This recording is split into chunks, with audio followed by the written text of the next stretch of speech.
3 buffs. Wind Bison got 3 different buffs. He got his first skill, Psycho Inferno. Damage is now based on max HP and attack. He's got his second skill, Psycho Crusher. Decreased cooldown.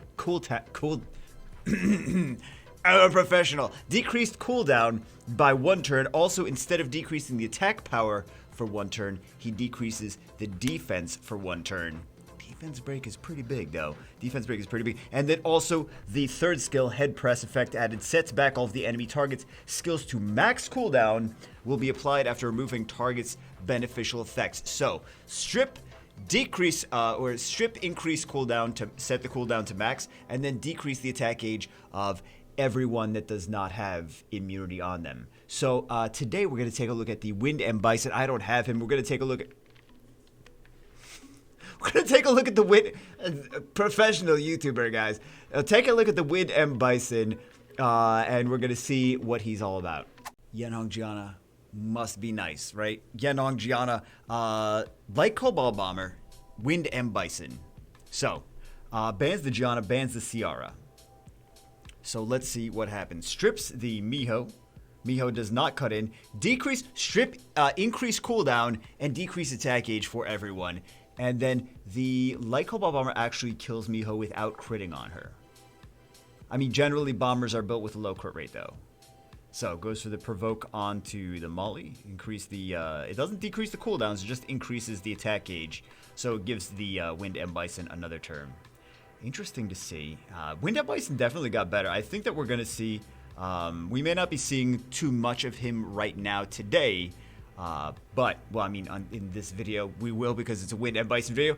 But in the general RTA meta, we may see more of, I think we will see more of him in the future than just today. People are going to have to get acclimated to him and then be like, oh, he's really good, actually. Because he makes a lot of sense. He's like Gany, he's like Oki, he's like Xiongpung, except that he is an HP-based damage dealer, which HP-based damage dealers generally are weaker in RTA because the HP goes down over time and the attack power goes up over time, but he's still, and he's also got kind of low base speed, but there's other stuff in RTA that work with low base speed. It's a little harder to use them, but, so he's got a couple different things working against him, but he does have strip, increased cooldowns, decreased attack gauge, AoE decreased attack gauge. He also has a Provoke, and he's got a defense break now, too. Different M. Bison Abuser today. Abuser, yeah, can we... I don't know if it's going to be Abuser. I like the comp that he's actually picking the M. Bison, and he's got several strips. He's got Wind Bison strips, he's got Oki strip, he's got Chiwu strips, he's got Barber strips. You got a lot of strips. So, stun. Then we have a defense break and increase attack gauge on everyone. He did not get the defense break, though. So he's looking for some stuns here to interrupt the combos, try to negate some turns. He got the stuns, 2 of the stuns anyway. Gonna go for some more Sword of Promise.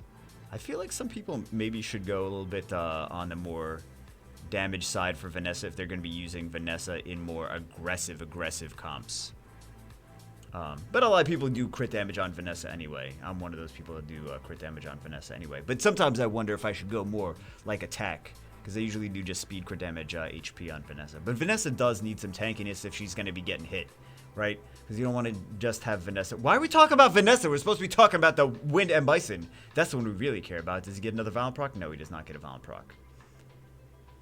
Alright, so stuns on Vanessa. I think... Oh, I was going to say, I think that's GG, but... we'll see. We'll see. 2 fire units. No stuns on here. He needs that defense break. He also could have used a proc, right? Proc would have been nice. Does he? Oh, he got a stun too. He got a stun too. So he's going for the Bison next. He got another stun. Oh, he got another stun of the Bison. Okay, so maybe that's not GG. Maybe, because Tessaron's going to be doing some decent damage now. Does not get... Are these artifacts going to do enough damage to this Juno? Artifacts did some damage to the Juno, but she healed because of all the debuffs, right? So, yeah, I think. Oh yeah, they have enough damage on them to take care of this Juno. Yeah, although Juno's got, I mean, this is all about runes now. is always about runes. It's RTA, it's always about runes. It's Summoner's War in general, it's always about runes. And this is just another one of those matches that, like, it could go either way. Who gets the RNG? Do you get the stuns? Do you not get the stuns? Do you get the crits? Do you not get the crits? So, there we go. More Wind Bison. Bagel, if a video is the spotlight of the Wind Bison, you don't have to keep proclaiming to everyone that they're seeing the Wind and Bison. More Wind and Bison action! Okay, resets the Lulu. Goes for some strip, increase cooldown, decrease attack gauge on the Diana. He's still going to take a Reckless onto the Ciara. Okay. Additional turn, he gets a stun onto the Werewolf. Okay. So, CC. And then, never mind. Never, clearly, see, I was joking about the CC. Clearly, there's not going to be any CC. Passing time, so that's going to kill 2 of them, or not. No, that doesn't. Okay. Lulu didn't get a Violent proc. Okeanos did get a Violent proc. Just a game of Violent procs, guys. Just a game of Violent procs. Did not kill. Okay, and then they just conceded. There you go. I mean, we saw a little bit of the Wind Bison there. Not really too much, though. So toxic. He's just picking, like, right out the gate. He's picking Molly. He's picking Xingje. He's picking Vigor. Well, I mean, they are... 2 of those, Vigor and Molly, are both nerfed, though. Not huge nerfs. Vigor is just nerfed to his skill 3, and Molly's nerfed to her heal and her crit resist. So, I feel like it was a fair nerf. Right? He's got some CCs. Let's see what this Wind Bison can do. He's definitely going for beautiful. He's going for beautiful, guys. Resistance. Resistance. Wait. He's this guy's using the SWC champion comp. Complete with resistance. Got 1 provoke. Didn't get the other provoke. Okay. He's going for that Xingje. Defense break. And he looks like he's on destroy, too. Going more for the Wind Bison. Gets the defense break and the... Well, he got another turn instantly anyway. Not instantly. He got another... His attack gauge was full. Right? So, and then decrease attack gauge, which is very nice. Decrease attack gauge, so OP, man. It's one of my favorite skills is decrease attack gauge. Because you could use it on anything. You could use it on bosses. You could use it... I mean, you can't use it on everything. Punisher script is like, yeah... Use decrease attack gauge. No. Come on. Use decrease. It's so nice, isn't it, Bagel? You should use it on me. Ancient Punisher is like taunting me now. Xingje and Josephine that early. Ciara was picked, and then Xingje Josephine right into the Ciara. That is not something you see every day. I mean, it's currently C2, but right now at the amount resisted, okay. But they still have the Bison. So Bison's got element advantage. Resisted the attack gauge reduction and the cooldown. So resisted both of those, even with element advantage. I wonder if this is a resisted. This is a very high resistance on everything today for this match. Okay, so now it's kind of painful going into all these shields and all these buffs and everything because of the resistance. Not very fun. I mean, fun for the Chinese player. So it is at least fun for one of them. But yeah, that's the beauty of but resistance does need, I mean, it does need to be a thing. It's in the game. It can't just be like 100% accuracy all the time. More shields, because the passive was, oh man. Josephine with like a couple violent procs is like so annoying. It's crazy. Okay. Didn't get the revenge stun. That monkey could have taken down that Bison with one more turn, one violent proc. Could have taken down the Bison. Okay, turn cycling. Psycho Inferno just for whatever, because he didn't have the skills up, I'm sure. Going for trying to kill that. He's trying to kill that Wind Bison, right? So maybe he's trying to kill the Wind Bison because he feels like that defense break provoke is potentially dangerous. So he got the second skill into the third skill. Got another bomb. Guys, got another bomb. So, one is down. He still does have to worry about... Actually, he has 2 resets, so he doesn't really have to worry too much about the Okeanos. Not...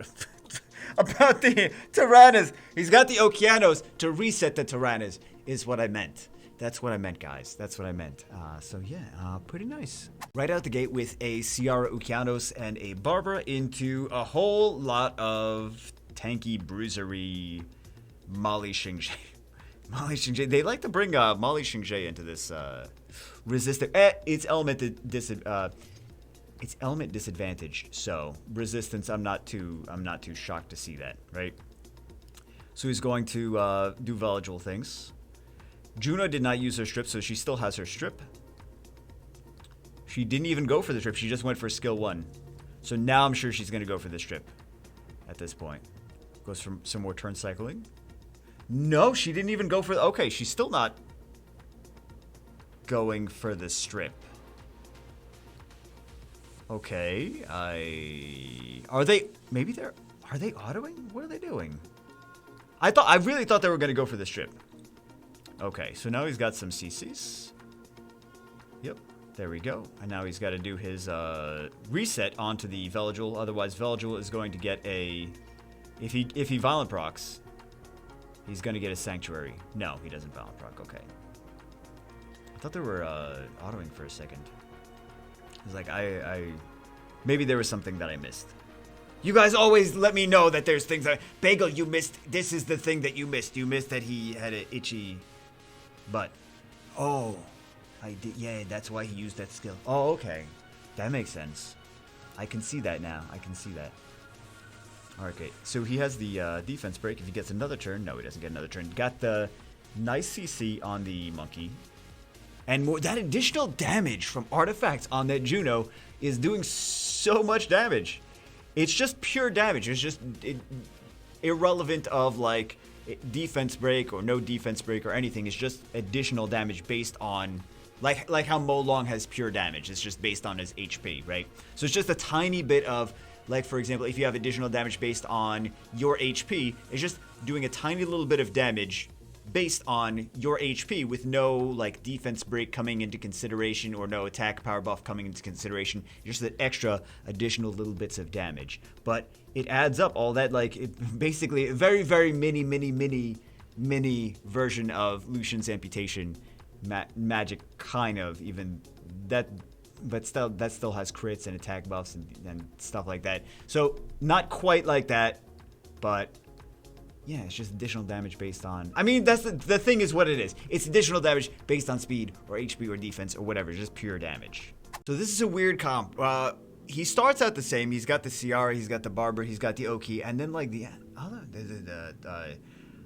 Dark Kung Fu Girl you don't really see too much. Bans the Dark Kung Fu Girl. Maybe he was thinking that he wanted to ban the strongest speed lead. And he thought maybe that Daphnis was going to be on Swift. I don't know. That might have been the logic there, but he's stacking that Jaeger. Fortunately, he could still do the provoke to the Jaeger, right? Because the provoke is not hard CC, and also he can attack age decrease the Jaeger. Jaeger will still do his revenge though, so unless he's bombed, so he can still do the bombs there. Or he could also do that and not really do too much damage. So there we go. North Star's Wisdom just for the extra damage. And then because Bastet's reset, right? And then that's GG. Easy as that. Back to the other one that was Gianna Yenhong. You remember that one, right? You got salty, didn't you? I got salty. I don't know if you guys got salty. We get to see Hey Gang with his new passive. So the new passive is... I don't know that I would have necessarily played it specifically like that. I probably would have gone for a skill too. So the new passive with Hey Gang though is that now that it's, look at that, now that it is stripped,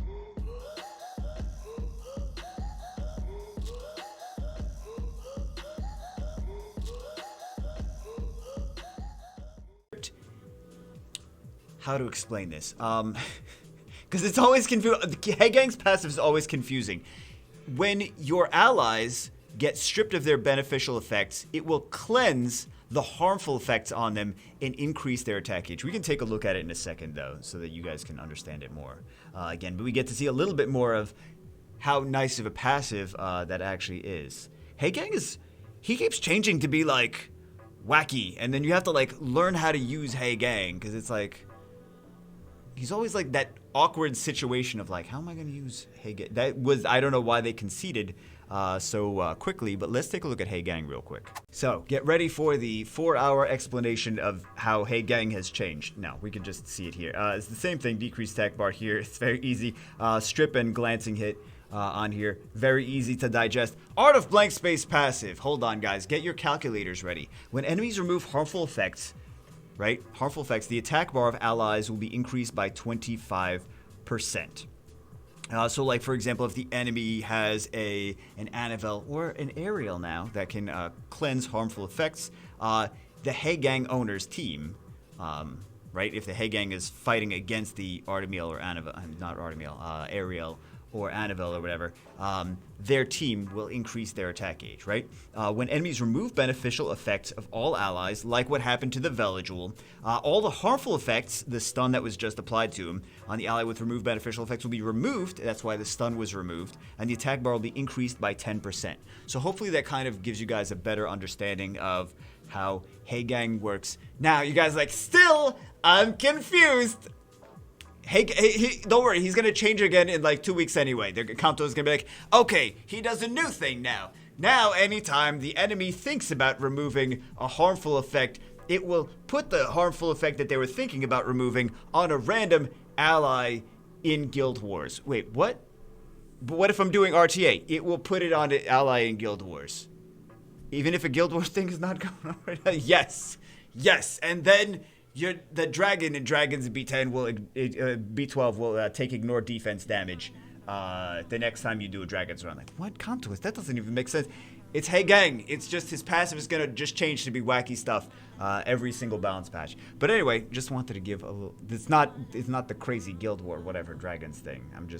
It's sarcasm, guys. I'm just exaggerating the ridiculousness of the Hey Gang passive. Anyway, just wanted to clarify a little bit of what he was doing and why the Veligul got cleansed with his new mechanics. But anyway, that's it for this one. We get to see a little bit of Wind and Bison, which is pretty fun. I do like him now. I would definitely choose him in a Blessing now. Well, it depends on what the other unit in the Blessing was, but I would probably be more inclined to rethink Wind and Bison, because he wasn't as fun before. He was like very similar to Christina. He was usable, right? You could use him for not Christina. I'm sorry, Wind and Bison. Not Christina. The Abigail, the water one, the water cannon girl, right? He was very similar to that before, but now he does also defense break. Not an 8-hit defense break like she does. But he does a defense break with skill 2, and then he also does cooldown reset on skill 3, which makes him definitely more viable than Abigail. Also, he has better base stats. So anyway, that's it for this one. Hope you guys enjoyed it. Hope it kind of clears up some information on Hey Gang after his new stuff, and also the Wind and Bison, who is actually pretty good now, because he got 3 buffs. He got 3 buffs. We already talked about him in the beginning of the video. Anyway, that's it for this one. Hope you guys enjoyed it. I will see you as always in the next one.